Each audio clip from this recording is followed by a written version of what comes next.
With the people behind him, the Chief Minister goes confidently and in good faith to Baling in Kedah, accompanied by Singapore's Chief Minister, Mr. David Marshall, and Dato Sir Cheng Lok Tan, to meet Peng, Secretary General of the Malayan Communist Party and Malaya's public enemy #1. Much as the people of Malaya wish to end the senseless terror of the past, none desires to yield an inch to the men who committed these crimes. They have complete confidence in their elected leader in his efforts to bring peace to Malaya.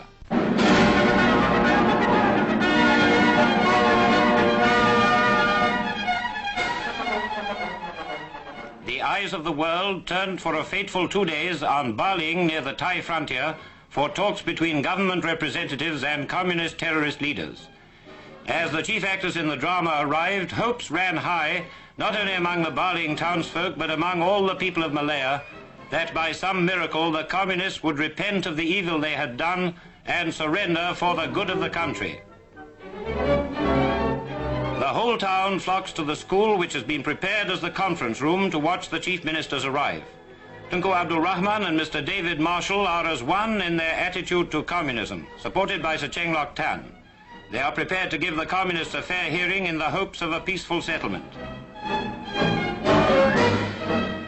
The austere conference room waits with a sense of history, while a teacher's house has been prepared to accommodate the communists.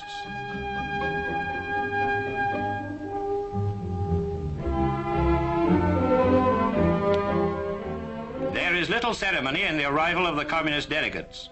2 ordinary police trucks with hard benches picked them up at the jungle edge and brought them into Baling. All necks craned for a glimpse of the #1 terrorist.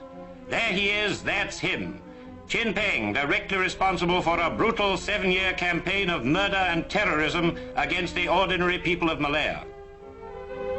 Propaganda Chief Chen Chan is with him, and also Abdul Rashid bin Maidin, who escaped from the Malacca detention camp in 1951.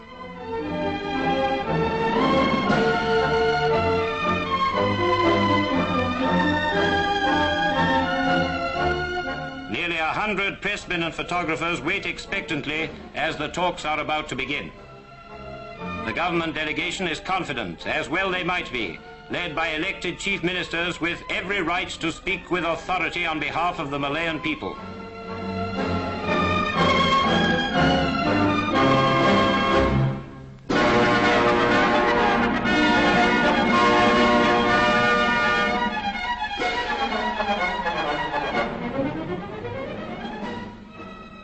And then the communists, escorted by Mr. John Davis, the famous Force 136 guerrilla leader and former colleague of Peng during the Japanese occupation.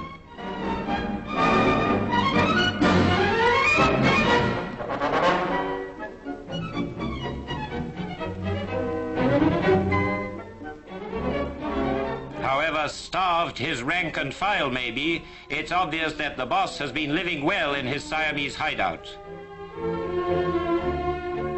The communists' first demand, as expected, was for recognition of the Malayan Communist Party.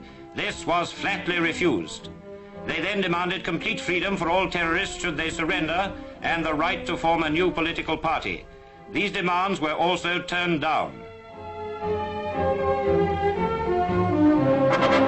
The Tunku then yielded a point that surrendered terrorists could join existing political parties once they had proved their loyalty to Malaya.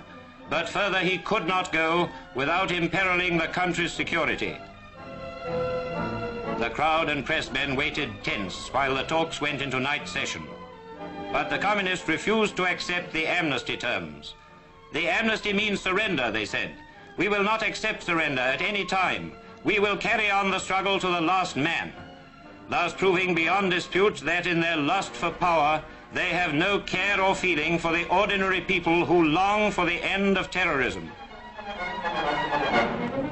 There was no more that the Tunku could do without endangering the people he represents and the very country itself.